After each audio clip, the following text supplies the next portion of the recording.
Hello, hello! Good morning! Heto nga pala yung ganap namin ngayong araw. Naisipan ko nga maglinis ngayong araw. Sabi ko sa asawa ko, maglinis nga kami kasi napakakalat na ng bahay. So, sabi ko sa asawa ko, siya na nga mag-vacuum. Tapos ako, ang kota ko, doon ako sa kitchen. Yung kitchen talaga palaging gusto ko nililinisan kasi dahil ayoko nang maraming hugasin. Ayan, nandiyan na din yung asawa ko, kumukuha siya ng tubig para siya ang magmamap ng floor. So, anyway, ayan na nga, malinis na yung bahay. Sobrang bilis lang naman linisin yung bahay kasi nga wala kaming anak, walang nagkakalat, o diba ganon. So anyway, fast forward, nandito na nga kami sa labas dahil nga sabi ko sa asawa ko, kailangan namin bumili ng bumbilya kasi yung bumbilya namin sa CR ay napundi. So ayun na nga, dahil nga malapit lang naman yung dollar store dito, sabi ko sa asawa ko, maglakad na lang kami. Para naman may exercise kami kahit papaano dahil nga lagi na lang kami nagda-drive. Kaya lang, nagsisi ako dahil sobrang lamig sa labas.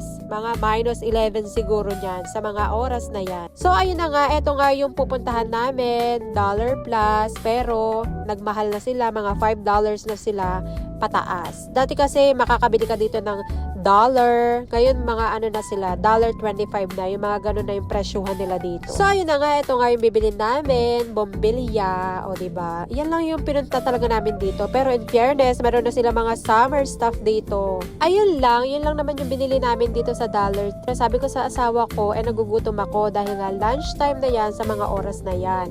Sabi ko sa asawa ko, dumaan kami dito sa McDonald's kasi malapit na rin din naman kami. Kaya sabi ko, let's go. Bili na tayo dito na makakain para hindi na tayo magluluto.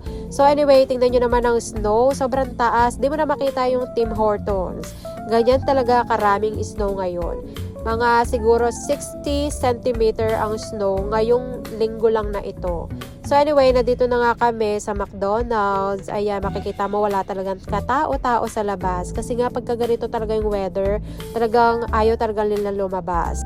So anyway, nandito na nga kami, mag-order lang ako, pero sabi ko sa asawa ko, ayoko dito kumain, iuuwi ko na lang siya sa bahay at dun ko kakainin. So hanggang dito na lang muna ang share ko for today's video, dahil napapagod na naman ako tumalak dito sa voiceover.